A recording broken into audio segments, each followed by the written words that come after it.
este tema de las vacunas, no solo en México, sino en todo el mundo, es que saludo a Cristian Morales. Él es el representante de la Organización Panamericana de la Salud y de la Organización Mundial de la Salud en nuestro país. Cristian, como siempre, un gusto saludarte. Muy buenas noches. Buenas noches, Paco. Vaya crisis con las vacunas en el mundo. ¿Hay o no hay? Y esa es mi primera pregunta contigo, Cristian. Bueno, vacunas hay. De hecho, hay casi 700.000 personas ya vacunadas en México. La primera línea, hoy día nos anunciaba la secretaria, la jefa de gobierno, que los trabajadores de primera línea en Ciudad de México ya se vacunaron. La pregunta es más bien, ¿hay vacunas suficientes? Y la respuesta es no. Claramente no hay vacunas suficientes aún en ninguna parte del mundo, ni en México ni en ningún otro país. Oye, pero Cristian, mientras en Estados Unidos se habla de que van a tener muchísimas vacunas, si no tengo mal el dato, y corrígeme si es así, 100 millones de vacunas está anunciando Joe Biden y ya están en ese proceso, y en México 700,000 es nada. No, bueno, por supuesto es el inicio. Hemos conocido un poco lo que es la planificación de la Estrategia Nacional de Vacunación, que pretende alcanzar, ¿no es cierto?, a las personas más vulnerables, a los grupos prioritarios, que son, primero que nada, los trabajadores de la salud, y también, por supuesto, ya por grupo etario, empezando por las personas mayores, los adultos con edad más avanzada, quienes están más a riesgo de tener formas graves de COVID-19 y de fallecer para el primer trimestre de este año, es decir, para el mes de abril ya tener, y ojalá antes, vacunada a el 20% de personas más a riesgo de forma grave de COVID-19 y con eso impactar en la mortalidad que estamos viviendo hoy día, que evidentemente es muy alarmante. Lo que se está viviendo en México es una situación también, hay que decirlo, bastante grave en el Valle de México principalmente, pero no solo en el Valle de México. Hay a todos fines prácticos 22, 23 estados que están o en semáforo rojo o en semáforo naranjo y naranjo oscuro. Es una situación que se repite a través de la región de las Américas y nuestra directora, la doctora Caricia Tien, la semana pasada hacía un llamado a todos los gobiernos, a todos los ciudadanos, a todos nosotros, a que tomemos las medidas que sabemos que funcionan en este momento. Las vacunas son una gran esperanza, pero como tú bien dices, todavía falta desplegar esa vacunación. ¿Cuáles son las medidas que tenemos que tomar? La sana distancia, quedarnos en casa si no tenemos por qué salir cuando estamos en semáforo rojo, lavarnos sistemáticamente las manos y usar cubrebocas en espacios cerrados cuando la sana distancia no sea posible. Déjame preguntarte, reiterarte, ¿hay acaparamiento de las vacunas por parte de los países ricos? Y bueno, como rico estoy hablando de Estados Unidos para empezar. Sí, claro, ¿no? Y eso ha sido denunciado también por nuestro director general de la OMS, el doctor Tedros. Es una situación que, fíjate, no es solamente que hay que mirarla desde el punto de vista equitativo u ético. Por supuesto que es espantoso ver que 50 países acumulan vacunas y están iniciando sus campañas de vacunación, y los otros 150, 160 países, los más pobres, con menos recursos, ni siquiera reciben un mínimo de estas vacunas. ¿Qué es lo que implica esto? Esto implica que eventualmente nos vamos a enfrentar a un riesgo muy, muy importante que tenemos que evitar, que es el de mantener un reservorio de epidemia activa en esos países donde no vamos a vacunar en un inicio, y que esos reservorios de virus activo muten y eventualmente vengan a afectar también a los países que avanzan en la vacunación. Entonces, ¿cuál es la solución? La solución es de manera equitativa, solidaria, iniciar la vacunación a los grupos de riesgo en todos los países y no solamente en los países que tienen una capacidad de compra, como está siendo el caso hasta hoy día. A ver, te pregunto, Pfizer, AstraZeneca, Moderna, CanSino, Sputnik V, todas estas vacunas y otras muchas más que están saliendo, la alemana, por ejemplo, ¿han concluido ya todos sus protocolos? ¿Tienen el respaldo científico? ¿Están certificadas? ¿Podemos tener confianza en ellas? Bueno, Hay que decir que muchas de las vacunas que vienes de nombrar todavía no terminan sus estudios de fase 3, estos estudios donde a larga escala se prueban los 3 requerimientos para que podamos confiar en una vacuna. ¿Cuáles son estos 3 requerimientos? Primero, que sea efectiva, es decir, que logre generar una respuesta inmune que nos proteja del SARS-CoV-2. Que sean seguras, es decir, que no generen efectos adversos en una proporción desmedida. Siempre va a haber algún tipo de efecto adverso, ojalá que sean lo menor posible, y eso hay que demostrarlo científicamente, es parte de los estudios, y por supuesto que sean de calidad, entonces que sean efectivas, seguras y de calidad. No todas estos candidatos vacunales y estas vacunas han logrado esas etapas, algunas sí, y están todas, eso sí, buscando terminar sus estudios para poder presentarlos a la comunidad internacional, y nosotros hacemos un llamado a todos los laboratorios, a todos los productores, a que presenten sus estudios de manera amplia, de manera transparente, para que puedan ser evaluados y podamos estar respaldándolos a diferentes niveles. La Organización Mundial de la Salud puede incluir para uso de emergencia algunas de estas vacunas en la medida que veamos ese tipo de evidencia. Ahora, eso no significa que los países y sus propias autoridades regulatorias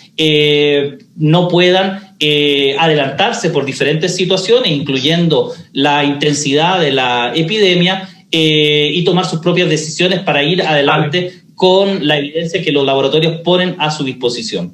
En esto que estás diciendo, déjame preguntarte, entonces, por ejemplo, te preguntaría 2 cosas. Una, ¿cuántas de estas vacunas están certificadas? Y esta parte, ¿pueden aprobarse aquellas que no estén certificadas?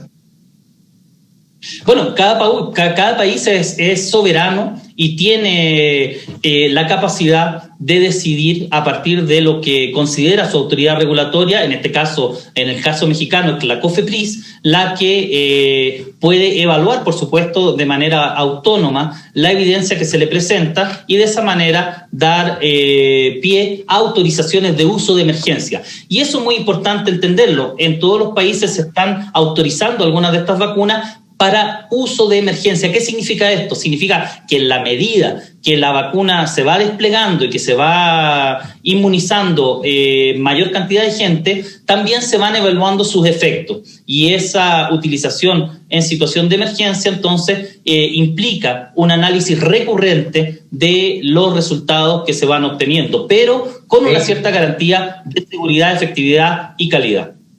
Implica riesgos, por supuesto, y me refiero, por ejemplo, concretamente a la polémica que ha generado la Sputnik V, esta vacuna rusa que se está ya aplicando, hasta donde entiendo, del lado de América, en Argentina.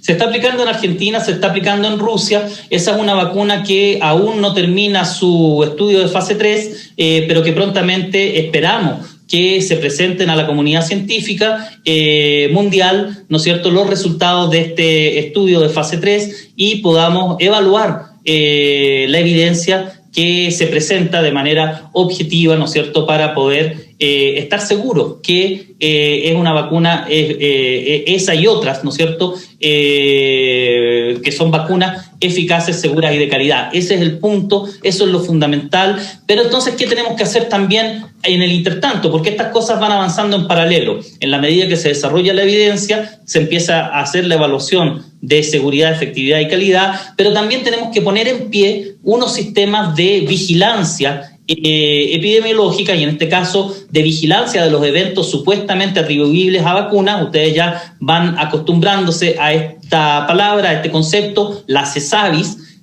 para poder dar cuenta en tiempo real de situaciones que puedan generar la vacunación, efectos adversos. La mayoría de ellos van a ser poco, en realidad van a ser poco, y la mayoría de estos pocos van a ser leves, pero hay algunos que se pueden producir de manera más grave, y eso hay que inmediatamente poder reportarlo, saber por qué se produjeron y eventualmente tomar las medidas de resguardo necesarias.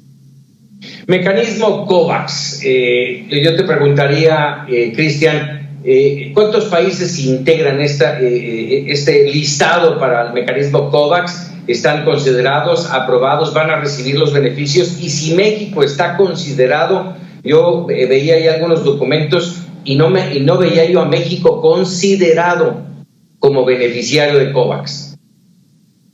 No, bueno, eso bien interesante, gracias por la pregunta. Fíjate que México fue uno de los países impulsores de la idea inicial que llevó a generar COVAX. Recordemos que en el mes de marzo, si mal no recuerdo, México presentó ante Naciones Unidas una resolución para que no hubiese acaparamiento justamente de vacunas, de medicamentos, de insumos, ¿no es cierto?, para tratar la COVID-19. Como respuesta, una resolución que fue aprobada, por cierto, por más de 190 países de Naciones Unidas. Y eso evidentemente llevó a una acción. ¿Cuál fue esta acción?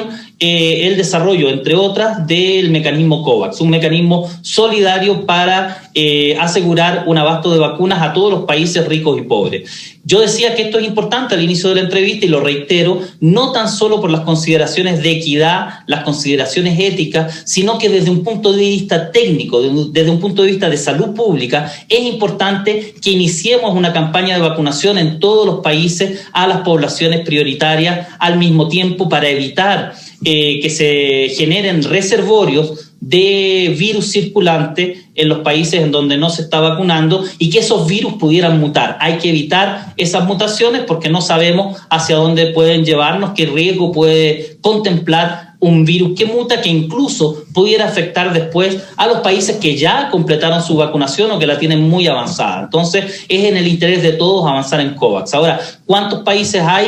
Hay más de 70 países, México está incluido, pero hay dos tipos de países. Y es muy interesante ver el cambio de actitud en la administración de Estados Unidos con la decisión del presidente Biden de integrar el mecanismo COVAX, cosa que sucedió la semana pasada. Decía, hay dos tipos de países dentro de COVAX, países que van a recibir vacunas subsidiadas, es decir, que no tienen la capacidad de compras, pero que la van a recibir por donaciones, y otros países que se autofinancian. Y ahí cabe el caso de México, en donde, por ejemplo, ya se ha anunciado esta semana, la Secretaría de Salud anunció que por el mecanismo de COVAX van a estar recibiendo una cierta cantidad de vacunas de Pfizer, además de las que está comprando bilateralmente con Pfizer. Perfecto. Y ahora, otro tema que generó polémica y dudas es si la Organización Mundial de la Salud instó al gobierno mexicano, le pidió al gobierno mexicano donar las vacunas que tenían que llegar de Pfizer para los países pobres. ¿Es así? Es algo que a mí no me consta.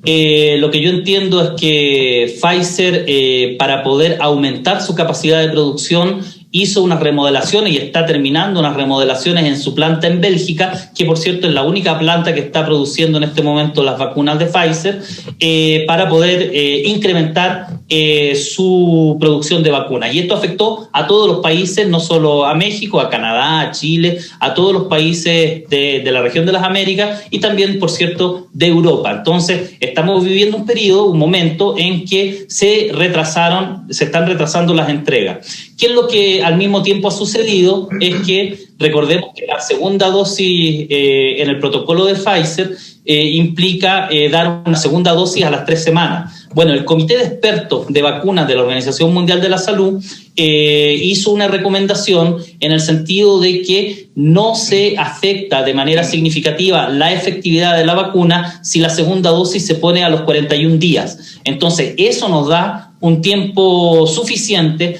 para que este productor, este laboratorio, pueda reorganizar su producción y pueda aumentar rápidamente la cadencia de entrega para completar las metas que estaban previstas para el mes de febrero. No vamos a tener las primeras 2 semanas de febrero, pero vamos a tener más vacunas a partir de la segunda semana de febrero. Eso es lo que estamos esperando, como digo, no solo en México, sino que en todos los países a través del mundo. Cristian Morales, te agradezco mucho estos minutos para Mega Noticias TVC. Aquí seguimos a la orden para cuando ustedes quieran. Buenas noches, Paco. Muy buenas noches.